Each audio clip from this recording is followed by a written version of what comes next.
Mana perempuan itu? Tadi dia di sini. Aku mengikatnya di tiang soko. Pintunya juga aku kunci rapat. Tidak mungkin dapat dibuka. Tetapi sekarang mana? Karpa kini benar-benar ketakutan. Apalagi ketika salah seorang dari mereka telah melekatkan senjata ke lehernya.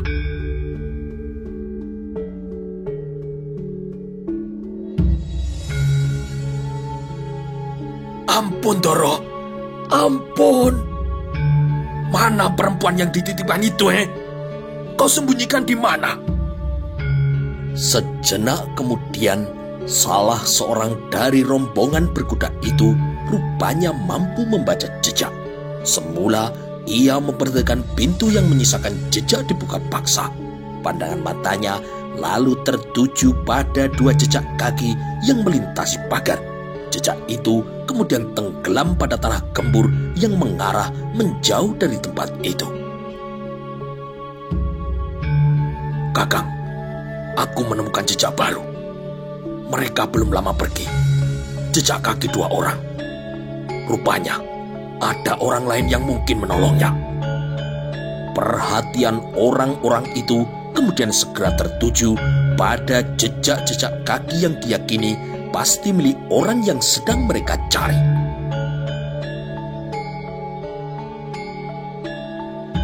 Ikuti jejak ini. Mereka pasti belum jauh, teriak pimpinan mereka. Karpa yang malang itu belum lolos dari kemalangannya karena rombongan orang itu kemudian memaksanya ikut. Karpa kini jatuh bangun dan ada kalanya harus merangkak-rangkak karena orang-orang itu benar-benar kecewa dengan arah kekecewaan yang tertuju kepada Karpa. Banjar dan Wilang kini memandang dengan cemas. Jejak kemarahan mereka kepada Karpa kini berubah menjadi kecemasan. Kini mereka mengetahui perubahan dari sikap Karpa itu ada penyebabnya. Lebih dari itu, Karpa kini benar-benar dalam bahaya. Jika orang-orang itu tidak bisa lagi menguasai diri, maka Karpa pasti akan mati.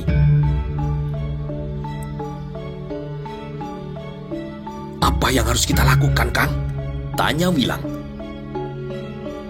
Kumpulkan semua orang, terutama lelaki. Suruh mereka membawa senjata, terutama anak panah. Kita hadapi 5 orang itu. Kita menang jangkauan dan jumlah. Aku akan mengikuti mereka dari jauh.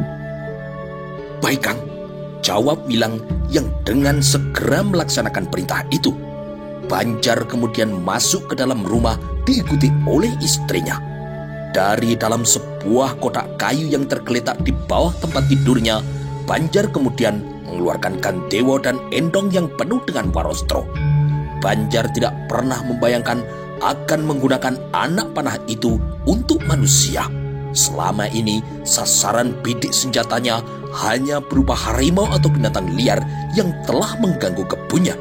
Namun agaknya kali ini harus digunakan senjata itu untuk menyelamatkan Karpa.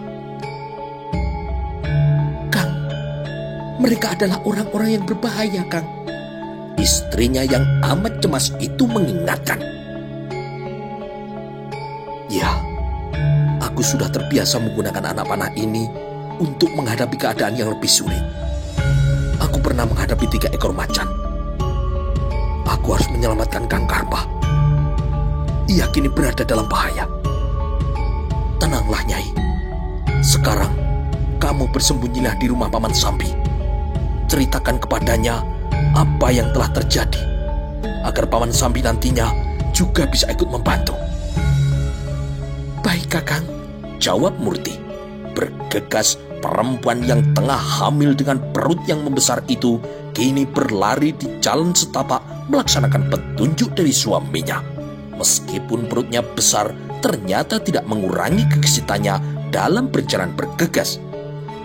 Banjar yang telah mengenakan pakaian ringkas yang menjadi ciri khas seorang pemburu, kini sejenak tersita perhatiannya oleh 5 ekor kuda yang ditinggalkan oleh pemiliknya.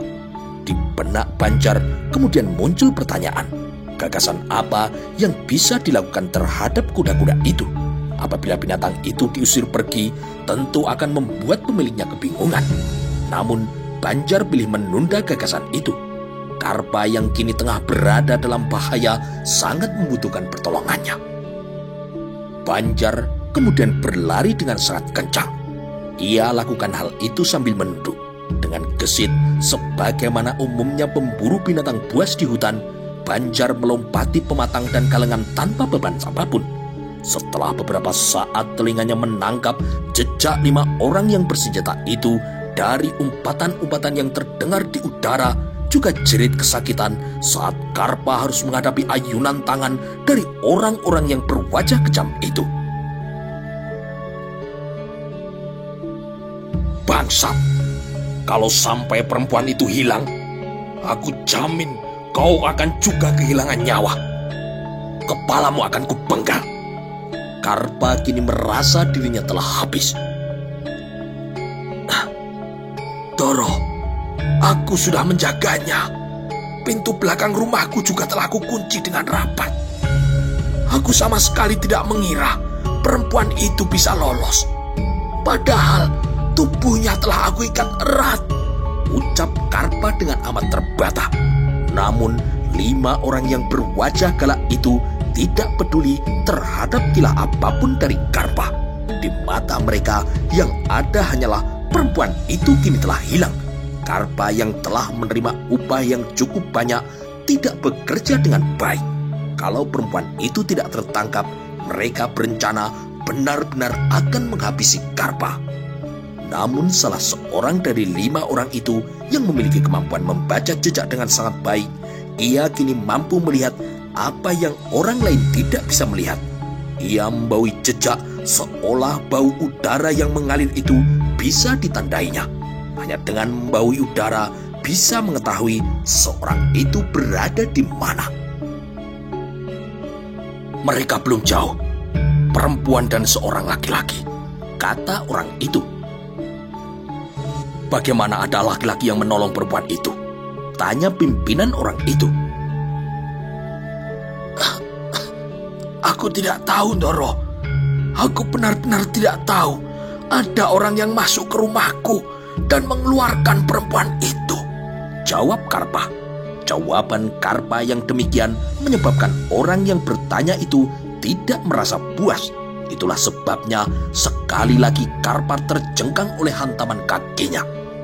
Sebenarnya lah tidak seberapa jauh di depan, namun tidak terlihat karena tingginya semak perdu yang menghalang.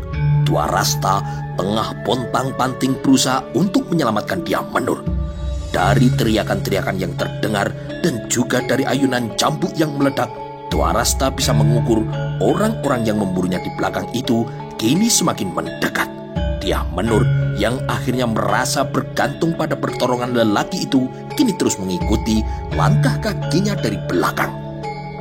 Di sebuah perempatan kecil, Dwarastra kemudian berhenti untuk berpikir. Bagaimana, Kang? Kamu terus lurus. Aku akan menyesatkan orang-orang itu. Jika kau temukan pohon randu alas yang ambruk, bersembunyilah di baliknya. Di sana, kedukan tanah akan menyembunyikanmu. Lalu bagaimana dengan anakku, Kang? Bagaimana? Biar aku yang bawa. Cepat, mereka semakin mendekat. Dyah Menur merasa tidak punya pilihan lain kecuali menuruti gagasan yang telah diajukan oleh Dwarasta. Dengan sedikit menaikkan kain panjang yang dikenakannya, Dyah Menur kini berlari. Namun Dyah Menur tidak merasa tenang hatinya karena anaknya kini berada di tangan orang itu. Orang yang meskipun telah menolongnya, tetapi ia belum tahu orang itu siapa. Dwarasta yang pilih membelok kini meninggalkan jejak yang nyata di tanah yang gembur dan kemudian menerobos ladang jagung. Dengan sengaja, Dwarastra bahkan menggerak-gerakkan tanaman jagung itu. Umpan yang diberikannya kini termakan. 5 orang laki-laki garang yang memburunya itu kini telah melihat ulahnya. Itu mereka! Teriak salah seorang dari mereka yang bersenjatakan cambuk. Cepat, kejar mereka, kejar! Melihat buruannya, 5 orang itu kemudian berlarian. Keadaan yang demikian mestinya segera dimanfaatkan Karpa yang bebas tidak lagi digelandang untuk segera melarikan diri. Akan tetapi Karpa yang malang kini merasa kakinya telah lumpuh. Wajahnya kini benar-benar berantakan, tidak ada sebagian pun yang tidak berdarah. Pakaian yang dikenakannya pun robek di beberapa tempat. Jejak ayunan cambuk yang telah mengajar punggungnya kini menyisakan jejak-jejak perih. Bagaikan orang yang mendadak lumpuh, Karpa kini terduduk meringkuk diam di tempatnya. Sekejap kemudian beruntungnya Karpa ketika Banjar telah sampai di tempat itu dan kemudian bergegas menolongnya. "Kemana orang-orang itu, Kang?" tanya Banjar. Bahkan untuk menjawab, Karpa kini tidak punya sisa tenaga. Banjar bertindak dengan cekatan. Karpa segera dipindahkan dari tempat itu dan dengan beralas daun pisang, Karpa dibaringkan miling di balik pohon saman yang tumbang diterjang angin. Karpa menutup wajah Banjar dengan tatapan mata yang aneh.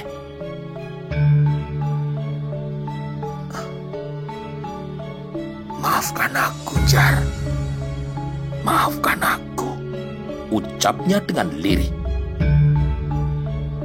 "Aku masih boleh minta rebung di kebunmu, bukan, Kang?" tanya Banjar dengan niat yang jauh dari bersungguh-sungguh.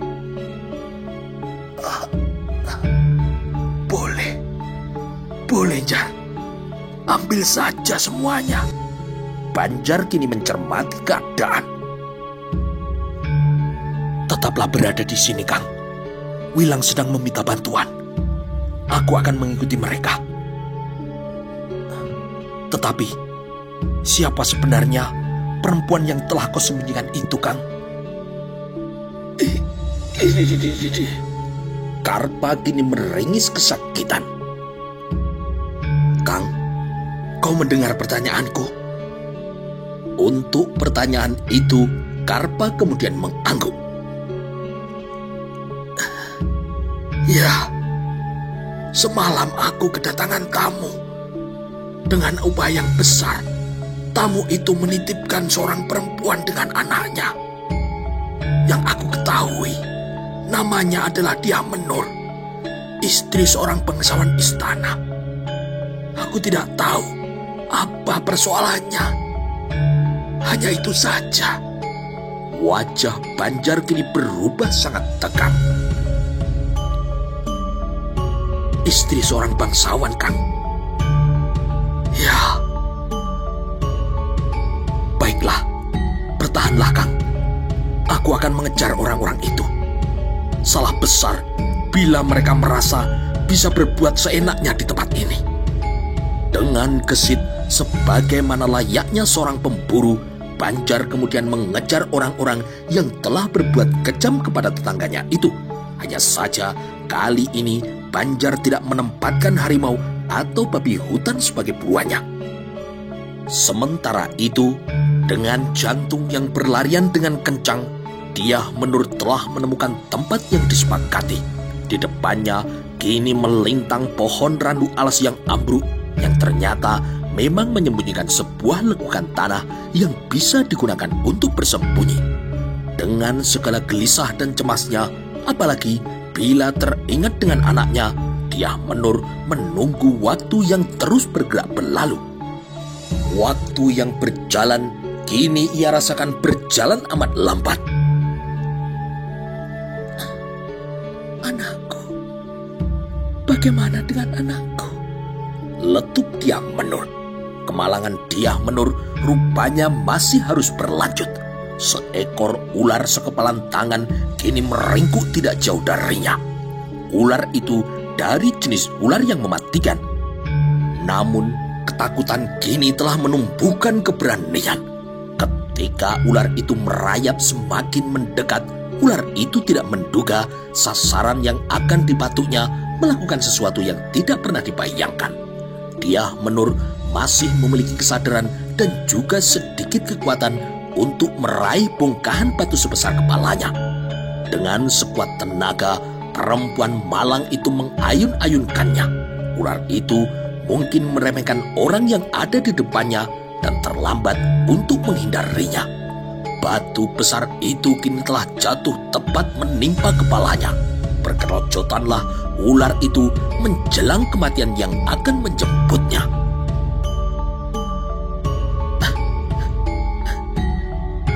Kakak, kenapa aku harus mengalami nasib seperti ini? Kenapa kau biarkan Menur mengalami keadaan yang seperti ini, Kakak? Keluh perempuan itu tanpa menyebut sebuah nama. Dia Menur masih mengarahkan pandangan matanya pada ular itu sambil matanya jelalatan mencari-cari barangkali masih ada ular yang lain di tempat itu. Nafas perempuan itu kini tersengal. Satu tarikan nafas dilepasnya disusul oleh tarikan nafas berikutnya. Waktu kini dirasakannya semakin melambat. Dia Menur memusatkan perhatiannya melalui telinga dan akhirnya dia Menur benar-benar meyakini telinganya menangkap suara orang yang berlari. Dia Menur yang kini bangkit dan mengintip di balik pohon randu alas yang telah tumbang itu berhasil menangkap gerak belukar yang kini telah bergoyang. Dia Menur kini berharap-harap cemas. Sejenak kemudian lelaki juling itu kemudian muncul. Dia Menur merasa amat lega, apalagi ketika ia berhasil mendekap putranya.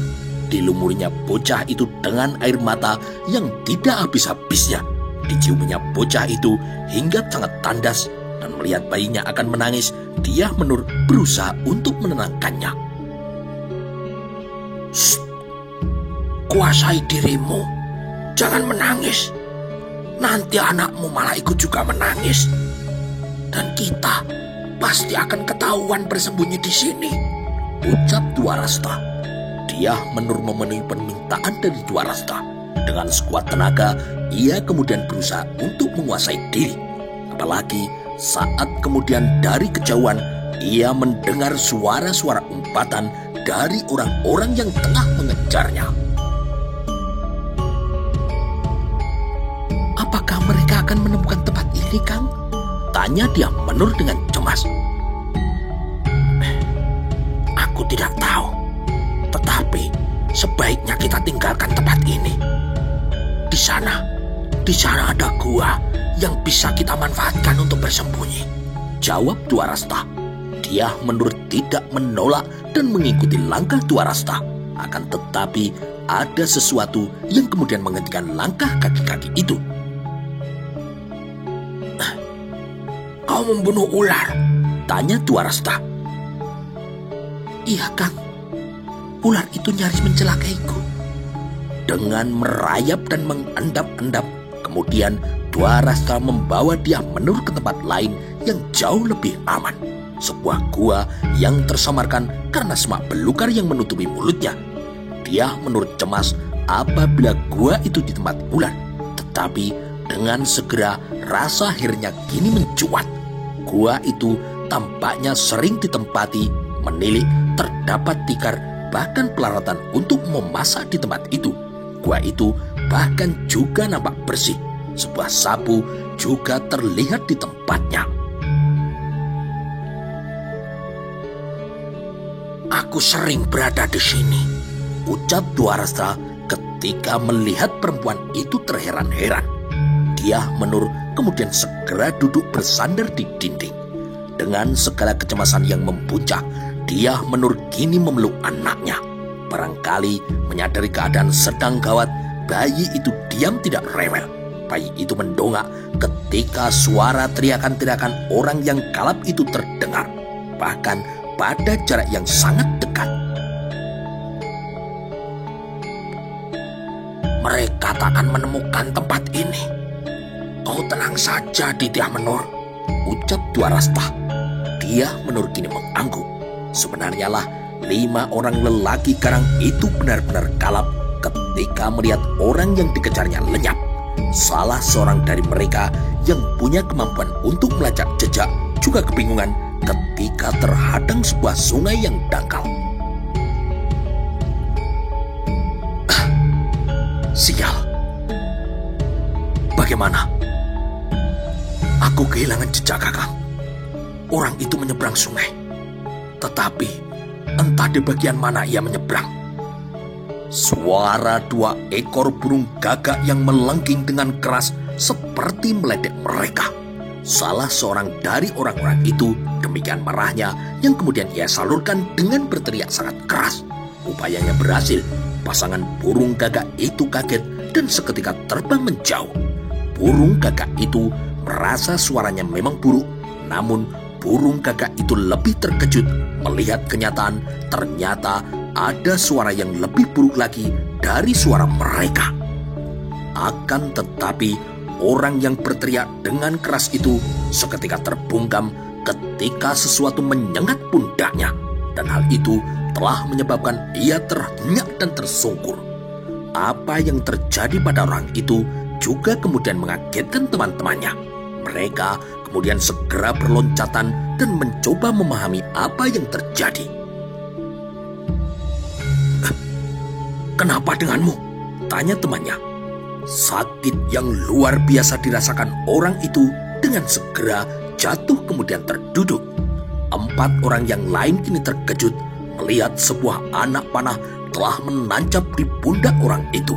Mereka amat terkejut melihat panah itu tiba-tiba telah berada di pundak temannya. Sejenak kemudian terdengar lagi suara gandewa yang ditarik. "Awas, ada orang yang akan melepas anak panah!" salah seorang dari mereka berteriak. Dengan segera 4 orang yang tersisa itu mencabut senjata masing-masing. Di tengah ladang dengan beraneka tumbuhan yang rimbun, amat sulit bagi mereka untuk menerka dari mana datangnya anak panah itu. Namun hanya sejenak kemudian terdengar pula suara yang berdesing dan getar gandewa yang menjadi pertanda sebuah anak panah telah dilepas dan kemudian membelah udara. 1 orang lagi dari 5 orang itu kemudian terhanyak. Orang yang melepas anak panah itu tentu memiliki kemampuan bidik yang tinggi. Menilik, korban kedua juga terluka pada bagian yang sama dengan korban yang pertama. Luka itu tidak mematikan tetapi sangat melumpuhkan. "Bangsat!" umpat pimpinan rombongan itu sambil merunduk. 2 orang yang lain kemudian segera bersembunyi di balik pohon. "Dari arah mana?" "Dari arah belakangmu." "Kau melihatnya?" "Tidak, tetapi anak panah itu berasal dari sana." Senyap dan hening kini mulai menggerak-tagi. Yang terdengar hanya suara cengkeret yang bersautan. 2 anak panah kemudian kini telah menggapai korbannya. Banjar hanya seorang penduduk pedesaan itu. Pekerjaan sehari-harinya hanyalah berladang dan berburu di hutan. Akan tetapi kemampuannya berburu dan menggunakan anak panah membuatnya kini amat terampil. Banjarlah orang yang telah menyebabkan 5 orang itu kalang kabut. Di antara mereka, 2 di antaranya bahkan telah jatuh lumpuh tidak bertenaga. "Mati aku. Tolong cabut anak panah ini. Panas sekali rasanya." Namun 3 orang yang lain kini juga merasa dalam bahaya. Mereka tidak mungkin untuk keluar dari bayangan pohon itu karena bila itu mereka lakukan, anak panah akan menyambarnya. Meskipun Banjar memang tidak bisa melihat orang-orang itu karena ia terhalang pohon, ia bisa menandai di arah mana sasarannya. Banjar yang mendekat bahkan kini telah mampu menangkap percakapan yang terjadi. "Bangsat, kenapa Bayangkara berada di sini?" Banjar kini termangu berpikir. Banjar merasa kini ada yang aneh. "Bayangkara? Ya, yang punya kemampuan semacam itu hanya pasukan Bayangkara," tambah orang yang berada di balik pohon. "Celaka kita. Rupanya apa yang kita lakukan sudah terendus oleh para Bayangkara." Banjar segera sampai pada sebuah kesimpulan. Orang-orang itu mengira aku Bayangkara. Orang-orang itu pasti melakukan kejahatan besar karena cemas perbuatannya sampai diketahui oleh para pasukan Bayangkara. Aku harus merobohkan mereka semua. Orang-orang itu pasti jelas telah melakukan tindakan kejahatan. Banjar kini mempersiapkan diri. Dari balik bayangan pohon yang melindungi dirinya, tali langkap dengan anak panah terpasang siap untuk dilepas. Banjar mengarahkan anak panahnya ke sebuah kaki yang terlihat dengan jelas. Ketika anak panah itu dilepas, maka tercengkanglah pemilik kaki itu. Jeritnya amat mengadu-adu. Pemilik betis itu tentu merasa sakitnya tidak alang kepalang. Jauh lebih sakit daripada apabila anak panah itu membelah otak. Andai kata membelah otak, pasti ia akan langsung mati. Kakiku, bangsat, kakiku kena. 3 orang korban kini telah jatuh, dan itu menyebabkan 2 sisanya menjadi teramat panik. Apa yang terjadi itu mereka yakini sebagai ulah dari pasukan Bayangkara. Tidak ada orang yang mempunyai kemampuan bidik luar biasa semacam itu kecuali bagian dari pasukan yang amat khusus bernama Bayangkara. Tidak hanya kemampuan untuk melepas anak panahnya yang gegirisi, kemampuan melempar pisau juga tidak kalah terukur dari melepas anak panah. Salah satu dari 2 orang yang tersisa adalah pimpinannya dan yang seorang lagi yang menggunakan cambuk sebagai senjata. Mereka merasa tidak ada gunanya menghadapi lawan yang berjenis pengecut yang hanya berani bersembunyi. Bagaikan bersepakat, tiba-tiba mereka melenting dan kemudian berguling untuk kemudian berlari sekencang-kencangnya. Akan tetapi, Banjar adalah seorang pemburu yang sangat terlatih. Waktu yang ia butuhkan untuk memasang anak panah lalu menarik dan melepasnya amat cepat. Salah satu dari kedua orang yang berusaha untuk melarikan diri itu kini ambruk. Dengan amat telak, Banjar mampu melukai betisnya. Lumpuh pula orang itu. Banjar kemudian berlari kencang mengejar sambil kembali memasang anak panahnya. Tetapi calon korban terakhirnya itu telah lenyap terlindung oleh semak dan perdu. Tidak ada gunanya lagi melepas anak panah dalam keadaan semacam itu. 4 orang lelaki yang berwajah garang itu terperanjat ketika mereka melihat orang yang telah melumpuhkan mereka adalah lelaki yang semula mereka temui di rumah Garba. Lelaki itu ternyata bukan bagian dari pasukan Bayangkara. Menilik pakaian yang dikenakan lelaki pemegang anak panah itu jelas hanyalah seorang pemburu. Celakanya, mereka yang kini dijadikan sasaran dan meskipun yang dihadapi hanya seorang pemburu, terbukti mereka kini bisa dilumpuhkan. Banjar kemudian memperhatikan orang-orang itu. "Siapa sebenarnya kalian?" tanya Banjar. 4 orang yang lumpuh tidak berdaya itu. 2 orang terluka dengan warastro yang menancap di pundaknya dan 2 orang lagi terluka di betisnya. Mereka tidak mampu menjawab pertanyaan itu. Mereka saling pandang dengan segala kebingungan di hati mereka. Sama sekali mereka tidak mengira yang telah melumpuhkan mereka ternyata hanyalah seorang pemburu.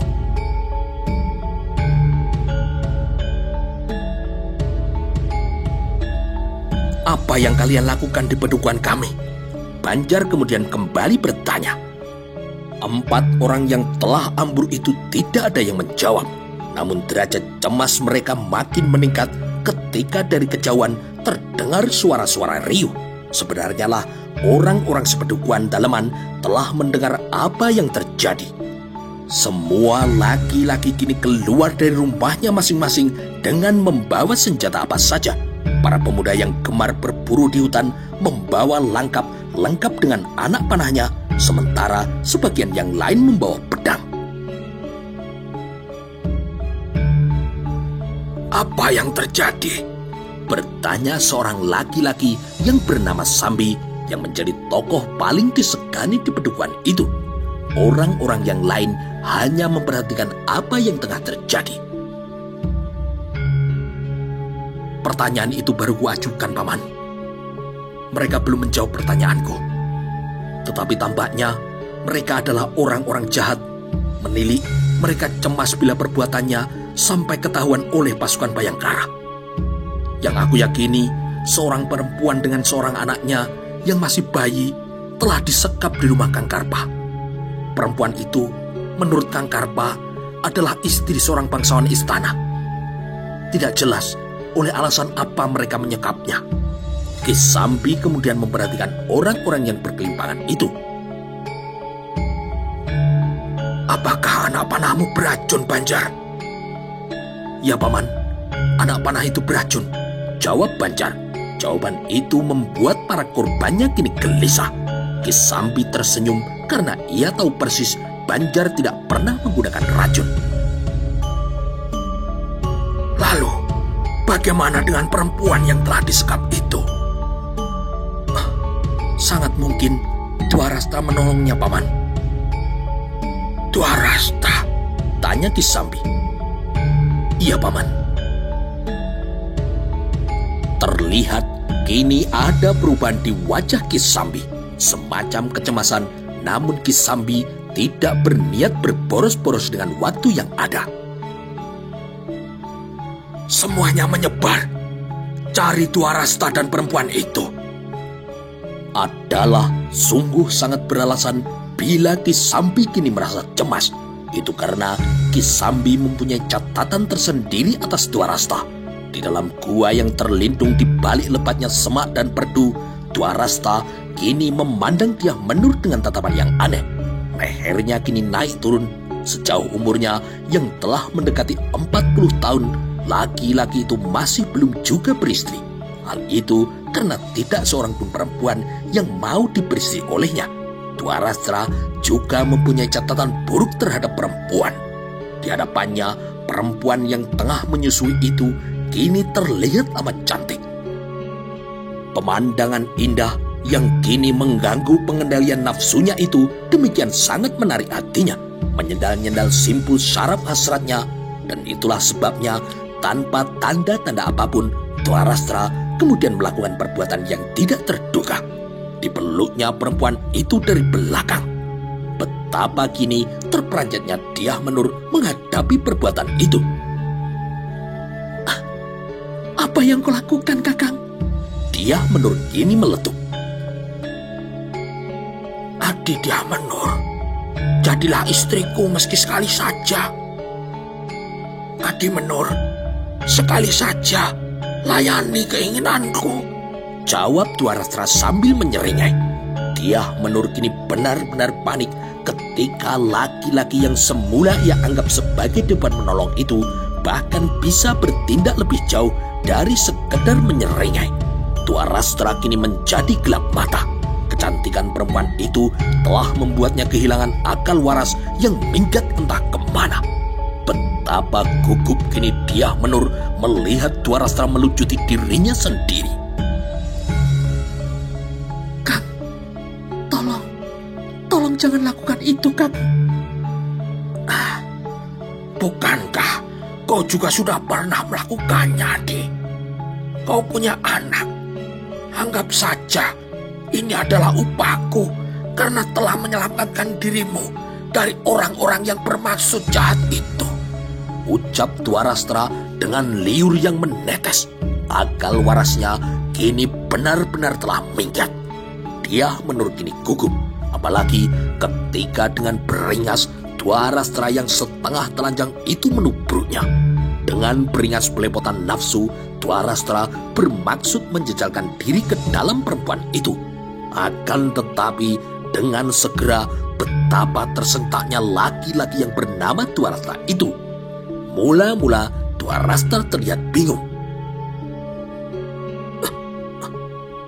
Apa yang kau lakukan padaku? Dyah Menur tidak menjawab. Dyah Menur menjauhkan diri dengan beringsut sambil mendekap erat anaknya yang telah menangis. Dwarasta kini memperhatikan diri sendiri dan mencoba meneliti dari arah mana darah yang mengucur amat deras itu. Kau menggunakan apa? Dyah Menur kemudian menunjukkan benda yang dipegangnya. benda itu bernama Cundri. Kau membunuhku, ucap Dwarastra dengan panik. Dwarastra layak panik karena Cundri itu melukai lengannya dan juga memutuskan otot penggerak jari tangannya. Darah kini mengucur dengan deras dan tidak mungkin dihentikan. Apalagi bila mengingat Cundri itu merupakan senjata khusus untuk perempuan yang telah dilumuri racun yang mematikan yang terbuat dari berbagai jenis racun. Seorang empu pembuat Cundri tidak puas hanya dengan racun warangan. Racun itu masih kemudian dicampur dengan bisa ular bandotan, bisa ular weling, dan juga bisa ular sendok. Kenapa kau membunuhku, Adimenor? Suara Dwarastra kini terdengar amat memelas. Aku hanya meminta kau melayaniku. Aku layak meminta imbalan itu setelah pertolongan yang telah aku berikan kepadamu. Tetapi mengapa pertolongan itu kau balas dengan cara seperti ini? Terhuyung-huyung Dwarastra kini ambruk oleh kepanikannya. Dwarastra amat sadar dirinya tidak akan tertolong lagi. Pintu kematian akan segera terbuka untuknya. Dyah Menur kini merasa jantungnya berdenyut dengan cepat. Itulah untuk pertama kalinya ia melukai orang dan sangat mungkin menjadi penyebab kematiannya. Dan itulah juga untuk pertama kalinya ia melihat orang sekarat di ambang kematian. Di hadapannya kini seorang lelaki tengah bersiap diri untuk menghembuskan tarikan nafas yang terakhir.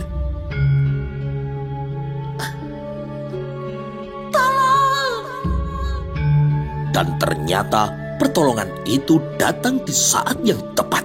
Dyah Menur benar-benar tidak ingin menyaksikan kematian itu. Ia ingin berpaling untuk membuang wajah, tetapi ia tidak bisa memutar lehernya. Di saat-saat terakhir nafas Dwarastra, kemudian seorang lelaki menerobos masuk dan kemudian menolong Dyah Menur.